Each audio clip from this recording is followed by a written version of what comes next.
मैं आप लोगों को बताऊं कि लोग जो है वो आलू की चिप्स बनाने की वीडियो जो है वो आधे घंटे की बना देते हैं। मैंने आप लोगों को जो है 2 मिनट के अंदर अंदर एक पूरी रेसिपी समझा दिया। मैंने घर के अंदर नूडल बनाए, उसकी रेसिपी तवज्जो से देखिएगा। मैंने बिस्मिल्लाहिर्रहमानिर्रहीम पढ़ के जो है चिकन काट कर इसको फ्राई करना शुरू कर दिया है। तो आप लोगों से गुजारिश है, वीडियो को लाइक कमेंट ज़रूर कर दिया करें, शेयर कर दिया करें। सब्सक्राइब नहीं किया हो तो प्लीज़ सब्सक्राइब कर लें।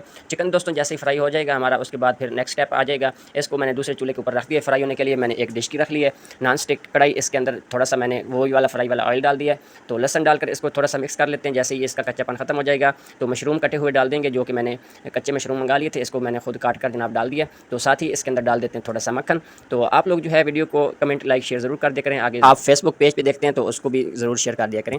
तो इसको दोस्तों थोड़ा सा सौते कर लेते हैं। ये जैसे सौते हो जाएगा उसके बाद इसके अंदर बाकी की सब्ज़ियाँ ऐड कर देंगे, जिसके अंदर मैंने सब्ज़ियों का ऐड किया है गाजरें, शिमला और प्याज।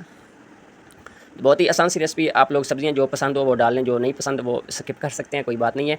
तो इसको दोस्तों मिक्स करते हैं। मिक्स करने के बाद तो इतनी देर में हमारा चिकन जो है दोस्तों वो फ्राई हो चुका है। उसको डाल देते हैं कढ़ाई से निकाल कर इन सब्ज़ियों में मिक्स कर लेते हैं। मिक्स करने के बाद इसके अंदर सॉस डालेंगे। सबसे पहले सोया सॉस मैं ऐड करता हूँ, इसको 1 टेबल स्पून के करीब, या अपने टेस्ट के हिसाब से आप लोग जो है नमक मिर्च सॉसें जो हैं वो सेट कर सकते हैं। तो जैसे ही सोया सॉस डालेंगे उसके बाद इसके अंदर डार्क वाली थोड़ी सी सोया सॉस डालेंगे। वो डालने के बाद इसके अंदर सिरका थोड़ा सा ऐड करते हैं और चिली सॉस और मामासिता सॉस डालते हैं।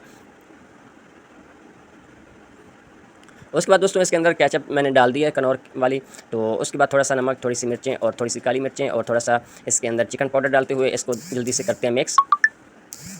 जी तो दोस्तों ये जैसे ही मिक्स हो जाता है उसके बाद इसके अंदर नूडल डाल देंगे। नूडल मैंने घर पर बनाए हैं, देख सकते हैं माशाल्लाह। आप लोगों को कोई भी मुश्किल आ जाए तो वो हो नहीं सकता कि उसका कोई हल ना हो। तो मैंने अल्हम्दुलिल्लाह सारी चीज़ें घर के अंदर रेडी कर ली हैं। तो एंड पे डालेंगे दोस्तों इसके ऊपर बंद गोभी। बंद गोभी डालने के बाद इसको मिक्स कर लेते हैं अच्छे से और नमक मिर्च टेस्ट करेंगे और इसको सर्व करेंगे जल्दी जल्दी। तो आप लोग जो है मेरी वीडियो को पसंद करते हैं तो प्लीज़ इसको आगे ज़रूर शेयर कर